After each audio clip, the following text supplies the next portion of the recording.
Hello students, the Abhyas KCET 2024 mock test 3 is released now, right? So you can download this question paper from two sources.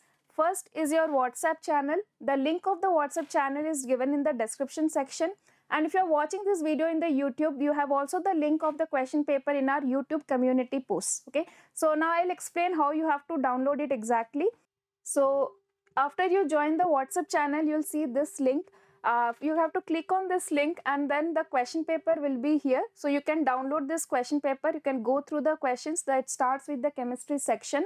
Attempt in again in exam conditions seriously. Then you have to just solve this question paper and come back tomorrow to see the solutions and check your scores. There's another way to download the question paper. You can go to our Deeksha Karnataka YouTube channel. Can subscribe the channel for more updates for your preparation. Then go to the community part of this channel and then you can see this post and then click on the comment section.